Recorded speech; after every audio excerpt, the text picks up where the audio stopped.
Selanjutnya ada Pak Iqbal Khalidin dari Perludem. 15 menit untuk pemantiknya, Mas. Silahkan. Baik, Assalamualaikum warahmatullahi wabarakatuh. Selamat siang Ibu Bapak rekan-rekan sekalian. Oke, baik, rasa-rasanya tadi sudah cukup banyak gitu ya. Saya sedikit banyak melihat tadi penjelasan Mas Eko, kemudian di selama di jalan tadi menyaksikan juga diskusi yang berlangsung. Untuk di akhir ini, rekan-rekan semua, kita coba dari Perludem melihat ada satu bentuk pembelajaran gitu ya, penggunaan teknologi khususnya dalam masa pungut hitung sampai kemudian rekapitulasi yang kita coba komparasikan dengan beberapa negara lain gitu ya, melihat apa saja yang kemudian bisa kita ambil praktik baiknya untuk bisa diterapkan di Indonesia. Baik, rasa-rasanya bagian sini sudah banyak tadi disampaikan gitu ya, tapi kita coba reminder kembali bahwa kemudian di paling awal kita ingin menekankan bahwa ini bagaimana kemudian sebetulnya ketika kita bicara tentang efektivitas dan kemudian efisiensi dalam penyelenggaraan pemilu, maka kita harus bicara tentang seberapa jauh kita mampu memanfaatkan, itu pertama, dan yang kedua seberapa mungkin kapasitas kita dalam memanfaatkan suatu alat tersebut. Ini yang sering sekali kita gagal untuk memahami dua bentuk yang tadi saya sebutkan. Bahwa kemudian kita kalau bahasa anak mudanya itu FOMO, pengen ikut-ikutan, melihat negara lain sudah pakai misalnya e-counting atau misalnya e-vote gitu ya, itu jadi tren yang seolah Indonesia harus ikut. Tapi poin pentingnya adalah seberapa butuh kita terhadap hal tersebut. Yang kedua, seberapa jauh kemampuan kita untuk memastikan hal tersebut bisa berjalan dengan baik. Kita bisa pahami kadang-kadang gitu ya, ataupun dalam praktiknya, sering sekali teknologi ini hanya diadopsi tidak menyeluruh. Kita ambil contoh misalkan Sirekap yang kemudian berlaku kemarin. Tidak lebih daripada untuk memfoto dokumen hasil rekapitulasi kayak gitu. Kemudian dipublikasikan yang notabene publik. Dalam hal ini adalah kita harus membayangkan perspektifnya adalah orang-orang yang tidak terbiasa bersentuhan dengan isu pemilu. Membaca hasil pindaian itu bingung juga gitu. Ini apa gitu ya, hasilnya berapa sebetulnya. Bahkan angkanya seringkali tidak terlihat. Bahkan kalau misalkan kita mau jujur gitu ya, jadi berapa kali kita coba mau buat simulasi di Perludem, kita kan pakai data tersebut sebagai salah satu bentuk acuan. Itu angkanya tidak terlihat. Kayak gitu. Kok angkanya nggak ada, kabur. Bahkan banyak yang tidak terarsip dan terdokumentasi, nggak bisa diakses. Ujung-ujungnya kita harus meminta kembali dokumen tersebut hasil pindaian. Artinya kan teknologi ini akhirnya nggak berjalan. Tujuannya tidak sampai, prosesnya patut dipertanyakan. Kita belum bicara tentang teknologi pemilu lain yang digunakan gitu ya, entah kemudian profiling calon dan lain sebagainya, itu juga masih yang perlu untuk kita sorot. Padahal tujuannya kan sangat sederhana tapi baik gitu ya. Ingin ada transparansi dan akuntabilitas yang bisa berjalan. Maksudnya adalah alat ini harus kemudian bisa diadopsi dengan melihat kebutuhan dan kapasitas kitanya juga. Kalau misalkan nyata on capacity-nya kita belum, kita harus memikirkan kembali. Kemarin saya dari Ambon, rekan-rekan semua, melihat ada satu pesan penting dari teman-teman yang khususnya di daerah kepulauan dan daerah 3T. Sering sekali pemilu kita dijalankan pada cara pandang kontinental. Satu daratan yang sama. Yang artinya kalau satu daratan menuju pada kemajuan teknologi itu akan lebih mudah tantangannya dibandingkan dengan negara kepulauan. Nah, mereka bingung gitu ya ketika kita bicarakan tentang bagaimana kalau misalnya kita ngomongin transformasi digital dalam pemilu, khususnya dalam kemudian melihat apakah e-vote itu bisa berjalan dengan baik. Jangankan kemudian orang untuk mencoblos melalui e-vote dengan teknologi, yang tingkat orang bisa baca aja di Indonesia sangat rendah. Kemudian penggunaan sosialisasi itu yang kadang bikin ngantuk itu juga nggak semua orang bisa menerima dengan baik. Artinya ini kan ada satu problem, satu case yang cukup prinsipil dan dasar yang perlu kita melihat. Tapi meskipun itu juga, itu tidak berarti kita tidak kemudian melupakan dua hal, yaitu untuk mempermudah dan juga efisiensi dan efektivitas. Ayo kita coba cari jalan tengahnya.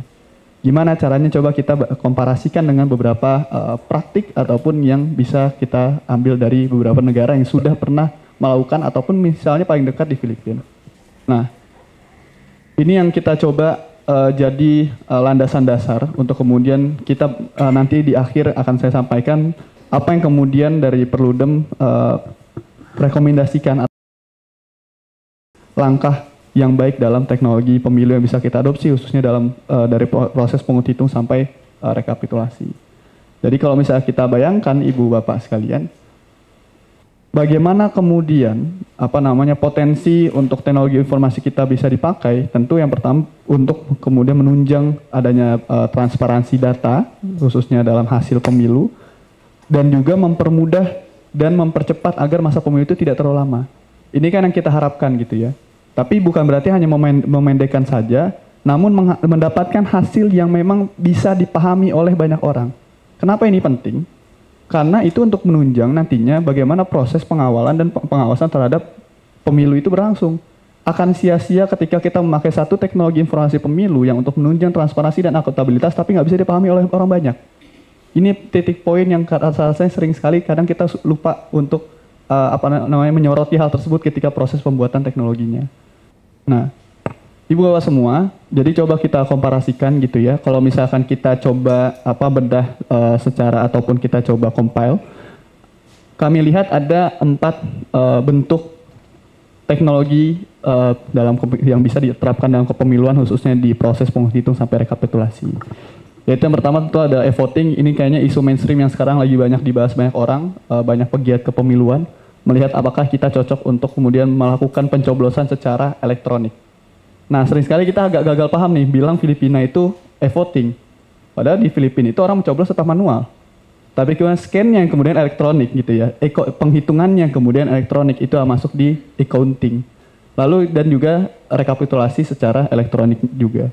Kemudian ada juga teknologi pemilu lain di luar hal tersebut ya misalkan dalam proses pembentukan dapil redistricting, kami di Perludem ada satu aplikasi yang kemudian bisa membantu gimana pembentukan daerah pemilihan, jadi tidak perlu pakai Excel untuk menghitung manual, dan itu bisa tergambar secara imajiner bagaimana peta-petanya, batas-batasnya, berapa angkanya dalam satu kali upload data, basis, data peta dan lain sebagainya. Nah, ini ada beberapa hal yang sebetulnya bisa kita kembangkan juga, jadi nggak hanya di e-vote. Nah, sering sekali diskusi tentang teknologi pemilu berhenti pada e-vote. Padahal masih ada beberapa aspek lain yang bisa kita bicarakan secara serius untuk tadi mempercepat ada proses transparansi dan akuntabilitas dalam pemilu dan termasuk efektif efisien. Baik itu secara e-counting ataupun e-rekap, kemudian teknologi pemilu di luar tahapan pungut hitung sampai rekapitulasi gitu ya.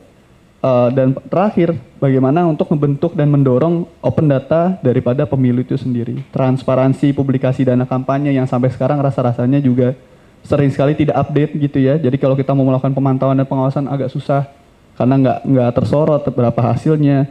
Kemudian publikasi hasil pemilu, websitenya sering error. Kemudian profil kandidat ataupun partai politik yang juga bahkan nggak bisa untuk kemudian mendorong orang-orang untuk lebih kenal terhadap calon-calon legislatif misalkan, dan lain sebagainya. Nah, sebetulnya e-vote ini juga bukan barang baru gitu ya. Dia sudah pernah diterapkan di banyak sekali negara. Itu ada berapa data perbandingan yang kemudian bisa kita tengok dari hasil kami coba sisir data-data yang ada. Kalau kita lihat sebetulnya, bahkan di Asia sudah cukup tren ya, ada penggunaan e-vote itu sendiri. Tapi kalau kita masuk untuk kemudian menelisik selanjutnya, ada juga banyak sekali negara yang hari ini sudah mulai meninggalkan e-vote. Apa problem utamanya? Distrust. Kenapa orang bisa distrust? Karena prosesnya tidak berjalan dengan baik, dan orang merasa bahwa kemudian itu lebih rentan dimanipulasi dibandingkan manual. Sering sekali kan logikanya adalah kenapa di zaman modern orang masih mau mencoblos kertas. Sebetulnya logika bukan seperti itu logika modern gitu. Logika modernnya adalah meskipun itu pakai kertas dan dicoblos, apakah kemudian itu bisa dijamin validasinya? Itu pertama. Yang kedua, orang bisa meng-cross check secara cepat. Mau itu pakai kertas, mau itu nyoblos dengan metode elektronik, dengan pakai misalkan e-polling dan sebagainya. Sebetulnya kita membutuhkannya adalah itu trust, aman, secure. Yang kedua, dia juga bisa diuji ataupun diaudit gitu ya hasilnya. Yang ketiga, orang juga paham bagaimana mekanismenya, sehingga tidak ada kecurigaan. Seringkali kecurigaan ini juga muncul karena ketidakpahaman yang kemudian dilihat oleh publik. Nah, ini salah satu contoh penggunaannya, e-voting yang kemudian ada di Brazil gitu ya.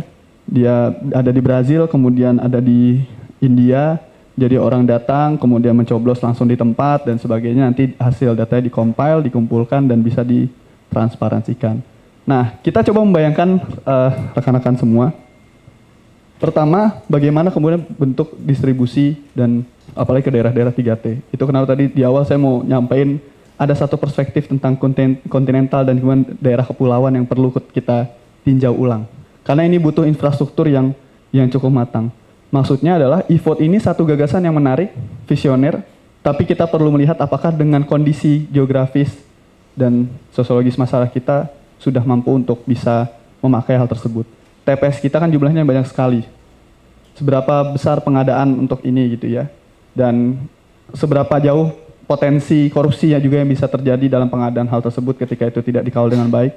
Itu yang kemudian coba kita sorot, karena ini beberapa masalah yang juga terjadi di negara-negara seperti Brazil, kemudian di India, masa-masa pada pengadaan, kemudian keberlangsungan dalam proses, kemudian distrust yang terjadi. Ya, next slide. Kita masuk ke beberapa negara yang kemudian meninggalkan e-voting. Next. Nyatanya juga cukup tinggi, Ibu Bapak, kemudian banyak juga negara yang sebelumnya menggunakan, tapi merasa bahwa ini ada satu problem besar yang sebetulnya tidak bisa mengganti esensi pencoblosan yang kemudian di awal sudah dilangsungkan. Ini yang kita coba pelajari beberapa alasan-alasannya gitu ya, kenapa kemudian bisa ada negara-negara yang bahkan Indonesia aja belum masuk e-voting mereka sudah meninggalkan gitu ya. Artinya mereka sudah punya satu formulasi baru yang lebih transparan, akuntabel, dan bisa dipercaya oleh publiknya. Kita bisa lihat beberapa negaranya. Nah, bahkan dari 2018 gitu ya, kalau kita lihat di Nepal misalkan, di 2018 e-voting pernah dipakai, tapi kemudian tidak dipakai lagi di pemilu selanjutnya. Lalu kita bisa lihat misalkan di Jerman misalkan ya, melihat bagaimana kemudian praktik daripada e-voting nyata-nyatanya tidak bisa menjamin proses akuntabilitas dalam pemilu. Atau misalnya kita di saat negara lain di Asia seperti Jepang kan jadi salah satu negara pelopor teknologi biasanya gitu ya. Itu juga sama, mereka juga sudah mulai meninggalkan metode e-voting apalagi melalui mesin. Nah, ini kami coba mencontohkan satu contoh baik, yaitu di Filipina. Sebetulnya mereka cukup hybrid ya, bisa dibilang, karena proses pencoblosannya itu tetap melalui kertas yang bisa dipindai di kertas khusus gitu ya. Lalu kemudian pemilih akan menyetorkan untuk kemudian bisa dipindai oleh mesin di sana. Lalu kemudian hasilnya itu cukup cepat, Ibu Bapak. Kemudian dalam kurun waktu seminggu itu sudah ada hasil total nasional dari setiap mesin yang kemudian sudah disebar, yang ini menggabungkan penghitungan dan juga rekapitulasi. Jadi mesin ini menggabungkan e-counting dan juga e-recap. Tapi secara pencoblosannya atau vote-nya itu tetap secara manual, lewat kertas. Nah, ini bentuk alur gitu ya. Pemilih kemudian mengambil coblosan, kemudian nanti akan ada dari server mengcompile dan mengumpulkan, kemudian melakukan proses transparansi ke publik, hasil rekapitulasi dan hasil yang sudah juga dihitung dari berbagai wilayah. Nah, ada juga kalau misalnya kita mau lihat di negara lain yang agak jauh, di Kenya mereka pakai elektronik rekapitulasi gitu ya, e-recap, yang kemudian yang banyak bertindak di sini adalah dari kelompok pemungutan suara di tingkat TPS gitu ya. Jadi teman-teman KPPS yang ada di sana, yang ada di Kenya, orang-orang Kenya, mereka melakukan pemindaian hasil daripada pencoblosan. Tapi secara metodenya nggak beda jauh nih dengan yang Filipina. Orang tetap mencoblos secara manual di kertas yang khusus, kemudian dilakukan pemindaian melalui alat yang sudah disediakan. Kan kalau di Indonesia alatnya belum disediakan seingat saya gitu ya. Tapi kalau di negara itu sudah disediakan, jadi tinggal dimasukkan, di input, lalu alat itu yang kemudian melakukan pemindaian dan melakukan pelaporan. Nah, atau kemudian kita bisa lihat contoh lainnya misalkan di Pakistan. Mereka melakukan pengujian di 2 kali pemilu dari 2015 sampai 2018 gitu ya. Dengan metode yang tidak jauh berbeda, ada petugas yang kemudian mengawasi dan melakukan rekapitulasi, biasa petugas KPS, TPS yang ada di sana. melalui mesinnya juga sudah disediakan dan mendapatkan hasil dari pemungutan suara yang dilakukan baik di level lokal ataupun di level nasional. Tapi kalau kita lihat sebetulnya dari tadi ada beberapa masalah memang yang terjadi di rekap. Tapi kalau kita lihat permasalahan ada di bagian teknis seperti mati lampu, ya kan? Itu kan masalah-masalah teknis. Listrik mati gitu ya, internet lambat gitu ya. Ini kan sebenarnya masalah infrastruktur, masalah lain sebenarnya di luar masalah teknologinya. Ini masalah penunjang daripada teknologi. Itu yang kenapa di awal kita perlu menyorot Indonesia, kita sudah sesiap apa kemudian untuk menunjang hal tersebut dalam proses. Nah, bagaimana kemudian di Indonesia? Oke. Di Indonesia kita perlu untuk meninjau, Ibu Bapak, konteks sosial politik. Kan agak ngeri gitu ya, kalau misalnya ketika melakukan voting ternyata error, orang-orang marah di TPS, lalu kemudian ada ribut antar suku dan warga. Bisa orang-orang nggak percaya, bukan lagi nggak percaya teknologi pemilu, orang bisa nggak percaya dengan pemilu, gitu kan. Dan ngerinya adalah ketika seperti tadi melanjutkan yang Mas Eko, bahwa kemudian ketika orang tidak percaya teknologi pemilu dan cenderung defensif, kita akan terus-terusan berada di siklus yang sama. Padahal nyatanya kita bisa melihat di selanjutnya, perlu untuk mengidentifikasi masalah dengan satu pertanyaan. Apakah ada permasalahan dalam pemungutan suara, penghitungan suara, dan rekapitulasi suara di Indonesia? Ini yang perlu kita lihat dari tiga tahapan ini. Di mana sebetulnya kita paling membutuhkan penggunaan teknologi informasi teknologi dalam proses tahapan pemilu. Nah, kalau kita coba bandingkan Ibu Bapak sekalian dalam tiga tahapan ini, tahapan pemungutan suara, penghitungan suara, sampai rekapitulasi, Indonesia menjadi satu negara yang cukup berhasil dalam aspek pemungutan. Ya, jadi ketika orang mencoblos, ya dengan kompleksitas pemilu kita yang luar biasa, pemilu serentak 5 kotak, kemudian dengan jumlah kertas suara yang terbatas dan sebagainya, kita masih dikatakan berhasil sebagai negara yang masih berhasil melakukan pemungutan on konteks tahapan pemungutan, dan bisa jadi sebagai rujukan beberapa negara lain. Meskipun tetap ada masalahnya, ya tertukar suara-suara, pemilih tidak terdaftar di DPT rasanya bukan masalah dalam tahapan pemungutan, itu masalah data pemilih gitu ya, itu berbeda masalah. Kemudian kita lihat masalah logistik seperti ketersediaan surat suara dan manipulasi KPPS. Manipulasi KPPS bisa kita katakan sebagai masalah yang sifatnya kasuistik, tapi karena banyak sehingga kita melihat kayaknya hampir semua KPPS jangan-jangan melakukan itu gitu ya. Lalu yang kedua, tahapan penghitungan suara. Nah, ini yang kita coba mulai sorot, ada beberapa masalah krusial. Kalau kita lihat kan kalau sekarang itu bisa sampai 35 hari kalau nggak salah ya, dari tahapan pemungutan suara sampai rekapitulasi. Cenderung terlalu lama, dan karena lamanya itu cenderung ada ruang-ruang gelap yang bisa dimanipulasi, kan seperti itu. Nah, termasuk di bagian penghitungan suara, ketika masalah proses berjenjang, hasil di kecamatan dengan hasil kemudian kabupaten kota bisa saja berbeda jauh, kayak gitu. Tadi sebelum dari sini saya ketemu dengan teman-teman beberapa orang partai politik, khususnya teman-teman muda gitu ya, yang memegang basis partai ataupun ada yang wakil ketua partai tapi anak muda. Mereka ngomong kayak gini, jangan-jangan masalahnya, ya kami merasa salah lah sebagai partai politik, tapi jangan-jangan masalahnya juga di penyelenggara.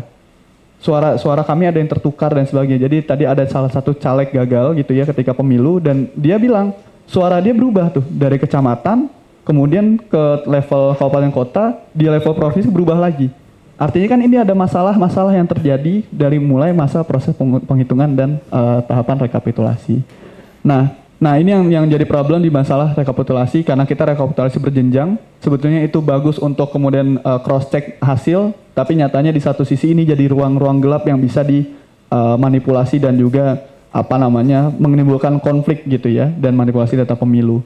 Nah, dari hal ini yang coba kita combine gitu ya, ini dari hasil risetnya Pak Partono, kita melihat ada satu tahapan yang penting untuk kita coba gunakan atau terapkan teknologi pemilu. Kita mulai dari sini.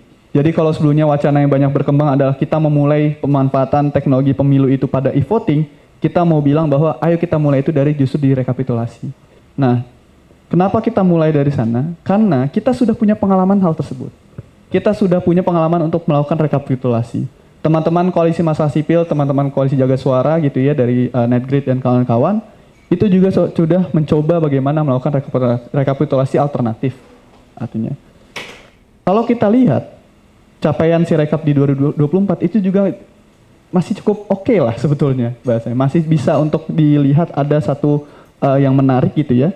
Semisal di 2024 pada pemilu 5 kotak suara dalam 3 hari sudah masuk 60%. Gitu ya. Kemudian di pilkada data terkumpul sudah ada kurang dari 24 jam atau kurang dalam sehari 90% suara masuk. Nah, meskipun bagian penyajiannya yang kurang baik gitu ya untuk bisa dilihat orang, tapi secara input datanya itu sudah bisa dikatakan bagus. Kemarin teman-teman jaga suara juga sudah mencoba untuk kemudian melihat dan melakukan proses rekapitulasi secara mandiri. Dan itu juga hasilnya cepat gitu ya. Mereka punya device-nya sendiri, mereka punya sistemnya sendiri. Cukup untuk memfoto form D ataupun form C yang kemudian ditempel. Nanti langsung ada hasil penghitungannya. Dan ada hasil rekapitulasi total tabulasi suara yang bisa diakses publik. Nah, hal ini kan bisa jadi praktik baik yang sangat-sangat mungkin untuk kita lakukan. Karena kalau misalnya kita e-voting, seperti tadi kita harus melakukan uji coba gitu ya. Sangat mungkin untuk rasa-rasanya butuh berapa tahun. Dan pasti tidak mungkin di 2029 kita langsung melakukan e-voting. Sekalipun kita melakukan itu hanya sebatas mungkin di daerah-daerah yang notabene secara infrastrukturnya sudah mapan ataupun sudah siap secara teknologi. Tapi kalau rekapitulasi rasa-rasanya kita masih bisa mencoba dengan beberapa alternatif lain. Misal kita mau ambil contoh dengan penerapan seperti sekarang bentuknya aplikasi, jadi KPPS hanya butuh mendownload aplikasinya, itu bisa. Atau kemudian kalau negara punya dana lebih dan tidak dikorupsi, bisa saja untuk mendistribusikan mesinnya secara otomatis, yang notabene itu sudah bisa langsung terhitung di satu waktu, one time, one stop gitu. Kemudian hasilnya bisa langsung dikirim ke dalam rekapitulasi nasional, atau dalam bentuk lainnya mencontoh negara-negara lain. Kami pikir ini beberapa hal yang perlu dijadikan satu bentuk praktik baik yang perlu kita sorot gitu ya, bahwa e-voting itu bisa saja jadi wacana yang baik. Tapi kita mau mulai dari mana sebetulnya penggunaan teknologi informasi pemilu? Kami dari Perludem melihat rasanya ada satu tahapan yang cocok untuk kita coba melakukan secara lebih cepat, akuntabel dan transparan, itu adalah melalui tahapan rekapitulasi. Karena sebetulnya di tahapan rekapitulasi ini yang masih banyak dan masih sering ada ruang-ruang gelap yang bisa dimanipulasi. Ini terakhir, sorry.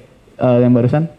Nah ini kita coba masukkan ini dalam dokumen kodifikasi RUU Pemilu yang sedang digagas teman-teman koalisi masyarakat sipil bersama Perludem dengan beberapa lembaga gitu ya, yang kita harus punya satu server terpadu, kemudian yang kedua server publikasi yang terpadu, sehingga alur flow-nya itu harus jelas. Dan ini penting sekali disampaikan ke publik. Agar mereka kalau misalkan mau mengkoreksi ataupun cross check dan mengawal, juga tahu diletak mana nih yang kemudian bisa jadi celah bermasalah. Yang kedua diletak mana yang bisa kita ngecek proses tahapan rekapitulasinya yang juga bermasalah. Mungkin itu aja, Mas. Nanti kita lanjut ke sesi diskusi. Terima kasih. Wassalamualaikum warahmatullahi wabarakatuh.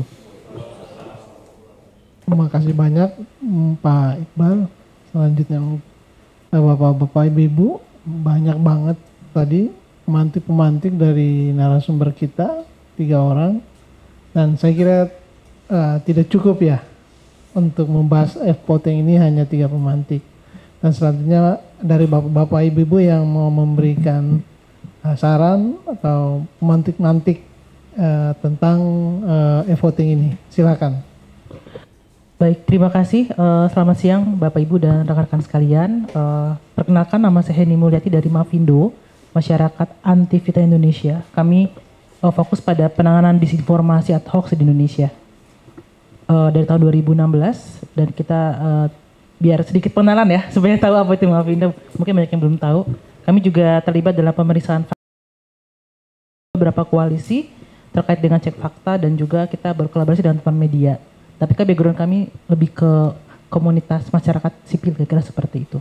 Tadi menarik tentang wacana e-voting, ya terus terang saya baru kali ini mengikuti sesinya, jadi anggaplah saya orang awam yang baru melihat sistem seperti ini gitu. Tadi maaf Pak Rido ya, salah. Di awal kan sempat memaparkan dari sisi ke KPU ya, mungkin kami boleh tahu nggak Pak, itu respon dari KPU seperti apa sih menyikapi kemudian pada apakah ada rekomendasi dari saat pertemuan tersebut untuk memungkinkan nggak ini untuk disampaikan di pemilu yang akan depan gitu? Apa sih tantangan yang masih dihadapi seperti itu ya? Terus yang berikutnya, yang poin kedua, saya tadi juga sepakat dengan paparan dari Kak Eko dan Kak Iqbal ya terkait dengan tantangan kita yang cukup besar adalah trust ini gitu loh. Karena ya mungkin kalau masyarakat awam bilang, wong KTP aja kita masih difotokopi gitu kan. Itu kan jadi sebuah apa ya, cara yang masih tantangan terbesar bagaimana membuat orang percaya dengan sistem yang bentuknya non fisik ini gitu loh. Nah mungkin saya jadi mau minta pandangan dari kawan-kawan nih, kira-kira membangun trust itu kan menjadi sesuatu yang basic ya, dan selain literasi digital itu tentunya harus dilakukan. Nah mungkin ada nggak sih dari pengalaman kawan-kawan rekomendasi yang bisa saya bilang ya, meminimalisir dari potensi antisipasi lah, seandainya nanti ini akan diterapkan, sisi mana yang perlu dikuatkan prioritas dulu nih dari sisi kitanya gitu. Apakah dari sisi, saya nggak tahu ya, dari kelembagaannya mungkin, misalnya saya nggak tahu apakah dicapil dari sisi pendataan data, atau dari sisi mana nih yang menurut teman-teman yang kayaknya perlu diprioritaskan seandainya kita mau menerapkan ini. Mungkin dari saya itu dulu, dan mungkin yang ketiga terakhir dari saya pikir kita perlu ada manajemen krisis yang harus cepat gitu, karena kan kalau isu ini udah ya, kita itu juga paham ya bagaimana kecepatan disinformasi kan secepat cahaya mungkin ya, itu sangat masif gitu. Saya pikir dari sistem ini juga perlu ada tim khusus yang mau nggak mau dibikin untuk cepat merespon gitu. Nanti kalau orang nggak cepat merespon misalnya untuk membantah, kok jadi menganggap itu berarti benar dong, berarti itu adalah bukan hoax, itu fakta misalnya. Jadi kita juga perlu pikirkan bagaimana nanti ada tim yang saya bilang yang sangat gercep, yang nggak bisa nunggu baru seminggu kemudian direspon, itu nggak bisa nih, karena ini kan kita antisipasi sebelum dia semakin melebar. Belum lagi di medsos, nanti dia akan berkembang di aplikasi percakapan yang sudah nggak bisa lagi dilacak gitu. Saya pikir sistem ini juga perlu dibarengin sama tim yang tadi, yang manajemen krisisnya seperti apa, dan itu itu menurut saya nggak bisa cuma satu pihak ya, harus banyak kolaborasi. Jadi saya pikir 3 poin itu yang mau saya sampaikan. Terima kasih. Ya, butuh banyak pihak. Ada dari Bang Yoris dari JRS atau ada teman lain? Ya. Silakan. Assalamualaikum warahmatullahi wabarakatuh. Benarkan saya Alis Dede, Sekjen Kaukus Perempuan Politik Indonesia, merupakan perwakilan seluruh partai politik perempuan yang direkomendasi oleh setiap partai masing-masing yang berada yang masuk ke dalam pemilu. Nah, KPP ini juga sebetulnya kita sudah berdiskusi dengan Mas Heroik ya, dari Perludem juga Puskapol UI. Cuman untuk e-voting ini kami melihat dengan situasi real di lapangan tentunya akan banyak kendala. Butuh waktu, betul. Kemudian di Indonesia ini dari segi signal gitu, apalagi di daerah-daerah 3T sangat sulit. Kemudian manipulasi data itu sangat juga bisa dilakukan, terutama pengalaman kami sebagai caleg juga. Ternyata bagian di data pun bisa maksudnya ya dikondisikan dengan keuangan gitu, dan uang. Istilahnya di sini money politik juga berperan. Jadi sebagai catatan saja, kami utamanya lebih cenderung kepada transparansi dari hasil, misalnya C1 itu bisa seluruh dipoto dan semua kita bisa melihat. Karena kenyataannya C1 ini sangat barang yang sangat sulit kita dapatkan. Karena C1 ini sebagai bukti kita ketika terjadi penghilangan suara, dan juga dari partai-partai politik yang memang tidak masuk itu juga bisa dicuri juga, dimasukkan dan bisa dimanipulasi. Kadang-kadang ini terjadi real ya Pak. Sebelum itu terjadi nanti siapa yang akan siapa yang menang itu sudah dikondisikan. Itu real loh. Gitu, dan saya mengalami itu karena saya udah nyalek 2 kali. Gitu. Sistem manual. Gitu. Karena mereka sudah ada hitung-hitungannya. Nah ini yang harus kita di sini, kita sebagai masyarakat juga sebagai pengamat nanti untuk hasil dari pemilu, tentunya perlu bagaimana ketika kalau e-voting memang masih jauh Pak Ridho, menurut kami gitu ya, tadi diskusi sebelum berangkat ke sini kami ada diskusi dulu, itu akan sangat jauh dan butuh pembelajaran kepada masyarakat. Jangankan e-voting, kalau di Papua tidak tidak ini pakai token, iya, noken gitu, noken. Jadi ya sudah menyerahkan, apalagi mama-mama susah karena pergi, iya. Nah itu bagaimana nanti terjadi kalau e-voting? Saya rasa itu kita bagaimana mengawal hasil dari rekap, hasil dari rekap itu yang harus kita kawal. Itu aja. Terima kasih. Baik, terima kasih. Assalamualaikum warahmatullahi wabarakatuh. Selamat sore, salam sejahtera untuk kita sekalian. Memperkenalkan diri dulu, nama Sahrul Mubarak. Mungkin saya bisa disebut dari pemerhati keamanan siber dan informasi. Jadi saya lama bekerja dulu masih lembaga sandi negara, kemudian menjadi BSSN. Dan saya juga cukup baiklah Pak Abraham Samad dengan Pak Samsudin dan ikut juga aktif. Tapi sekarang karena waktu sudah jarang. Ya, saya sempat buat bikin aplikasi cek pemilu, tapi kelanjutannya nggak ada. KPU nggak mau. Karena saya dulu sempat membuat cek reputasi, satu aplikasi cek reputasi yang kemudian agak terganjal lah dengan keluarnya undang-undang PDP. Setelah undang-undang PDP akhirnya sistem itu agak sulit untuk diterapkan. Tapi untuk kebutuhan-kebutuhan cari menantu apa masih dipakai. Saya ingin menyoroti dari 3 tahapan.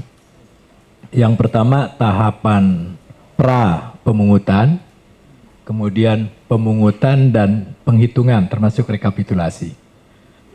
Saya kebetulan juga mendalami mengenai kebijakan tentang keamanan cyber dan informasi. Jadi dari 3 tahapan ini saya mencoba mulai yang dari tahap pertama yang pra. Kalau kita lihat prosesnya, di sini juga banyak melibatkan berbagai sumber daya ketika melakukan pendaftaran pemilihan. Itu saya bingung itu sebagai pemilih, itu dari pemilu ke pemilu ini dilakukan, tapi kenyataan sudah menjadi DPT sama aja dengan tidak adanya updating gitu. Sama aja, kesalahan-kesalahan. Jadi yang dilakukan oleh orang per orang itu melalui petugas. Nah, kalau melihat dari pra ini yang paling krusial di situ karena juga dari beberapa peserta pemilu kan menyorotinya ke DPT kemudian. Ada orang yang sudah meninggal masih ada, atau orang yang pindah masih muncul lagi dan sebagainya. Nah, di sini teknologi yang bisa menyelesaikan ini sudah ada sebenarnya. Dan sekarang pemerintah melalui Perpres nomor 82 mengenai percepatan transformasi digital, ya, itu sudah mulai bergerak dengan membuat kebijakan tentang identitas digital. Ya, sebetulnya di Ditjen Dukcapil atau Kemdagri juga sudah ada yang namanya IKD, ya, identitas kependudukan digital. Ya, saya nggak tahu ini dua ini nampaknya ya biasalah di pemerintahan itu ego sektoralnya muncul dan ini nggak ketemu ini. Tapi yang saya ingin sampaikan yang nampaknya lebih kuat dari segi teknologi adalah identitas digital. Karena ini nantinya ke depannya akan dilakukan satu fungsi interoperabilitas antara penyelenggara sertifikasi elektronik.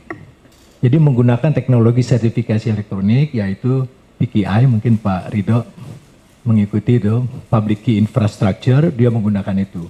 Dan sekarang sudah berjalan, namun belum ada interoperabilitasnya. Yang namanya tanda tangan elektronik itu semua menggunakan teknologi PKI ini. Nah, pemerintah mencoba melakukan pengintegrasian dari identitas digital yang sudah diselenggarakan di beberapa, mungkin kalau di pemerintahan yang melakukan BSSN melalui BSRI, Balai Sertifikasi Elektronik. Kalau swasta ada tempat saya juga aktif di Signature, kemudian ada Privy dan sebagainya. Nah, ini saya pikir kalau ini sudah berjalan, artinya sudah masif, semua penduduk memiliki identitas digital, maka tidak ada lagi orang memiliki identitas ganda. Dipastikan, itu tidak akan ada. Jadi karena identitas digital ini menggunakan autentikasi unik. Jadi satu orang pasti memiliki hanya satu. Ketika dia memiliki dua, pasti yang satu gagal. Nah, harapan saya kalau ini sudah bisa dijalankan, karena di roadmap ini kalau tidak salah tahun 2026 harus sudah jalan ini semua. Dan sekarang sudah diuji cobakan juga dengan menggunakan untuk perlinsos yang dilakukan di Banyuwangi yang belum lama ini. Nah, harapan saya kalau ini sudah dipakai, maka tidak perlu ada lagi pendaftaran pemilih. Sudah menggunakan ini saja. Itu berapa biaya besar itu bisa kita kurangi. Kemudian yang kedua, tahap pemungutan suara. Kalau pemilih itu sudah bisa dikenali secara tepat, ya, akurat dan aman melalui teknologi sertifikasi elektronik tadi, maka pada saat pemungutan suara sudah bisa dipastikan tidak akan double. Ya, mungkin kalau masih dibutuhkan perlu adanya semacam edisi, ya. Itu bisa dipakai, dipasang di setiap TPS, ya. Itu di Kementerian Dalam Negeri itu memiliki alatnya itu dan dipakai biasanya di perbankan itu untuk pengenalan antara KTP elektronik dengan data yang ada di Dukcapil. Ketika itu ditempelkan, maka dia akan membaca data itu, diverifikasi ke database-nya Dukcapil. Dengan demikian itu langsung, ya. Artinya dengan waktu yang bersamaan, maka itu bisa diketahui bahwa ini orangnya memang pemilik KTP ini betul orangnya ini. Tinggal pembuktian fisiknya kan dilihat oleh panitia pemungutan suara di lokasi kan, udah betul. Jadi bisa dipastikan itu teknologinya aman, ya, dan tidak ada lagi teknologi pengganti menurut saya untuk saat ini, ya, dengan teknologi autentikasi tertinggi di situ. Nah, kalau ini sudah dilakukan, saya pikir saya setuju, memang harus kita pisah antara teknologi pendaftaran, teknologi pemungutan, dan teknologi rekapitulasi. Tadi yang Pak Ridho sampaikan itu lebih kepada pemungutan, kan, ya, dengan blockchain itu. Ya. Jadi kalau dari gambar yang tadi Pak Ridho jelaskan, itu di awal sebelum masuk ke blockchain, itu sudah kita pakai bisa dengan identitas digital, dengan teknologi sertifikasi elektronik. Ya, satu sistem sendiri. Ini udah bisa dilakukan tanpa ada biaya apapun. Udah tinggal langsung KTP-nya itu udah bisa langsung, ya, sudah terregistrasi dan tidak perlu lagi. Itu tinggal di-sort aja kan, kalau datanya untuk 17 tahun umur itu udah dengan sendirinya terpisah itu datanya. Udah nggak perlu lagi. Jadi yang datang itu dilakukan oleh tim itu, aduh, itu sangat menurut saya juga tidak efektif. Kemudian ketika pemungutan, nah ini baru kita harus membuat satu teknologi yang memang tepat dan murah. BSSN saat itu juga sudah membuat selain BPPT, dan kami sudah melakukan uji coba ke beberapa tempat. Memang itu proprietary, Pak. Ya, kita harus lakukan itu, dan tidak ada penggunaan dengan gadget. Jadi tetap tidak menggunakan gadget masing-masing. Tadi kan tempat dikhawatirkan. Itu menurut saya memang agak rawan, karena itu terbuka, ya. Kalau ini kan harus close group, Pak. Close group hanya dipakai di TPS itu gitu. Dengan satu perangkat gitu kan. Kemudian kalau yang sekarang dijalankan memang masih menggunakan token. Tapi kalau udah sertifikasi elektronik ini, identitas digital ini dipakai, nggak perlu lagi token. Udah berdasarkan identitas itu, orang yang akan masuk ke bilik suara, ya dia memang haknya. Jadi ini mungkin yang tepat menurut saya setuju blockchain itu, Pak.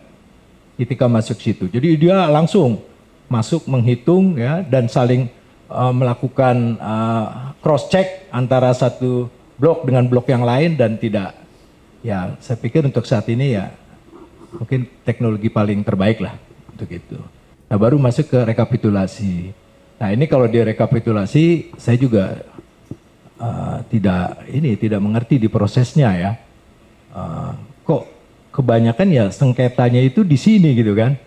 Iya, karena kalau kita lihat dengan penghitungan rekapitulasi dipakai, namun ada pihak-pihak yang sudah bisa menyampaikan perkiraan hasil, itu apakah bentuk penggiringan opini ke publik bahwa dia yang menang, partai ini yang menang.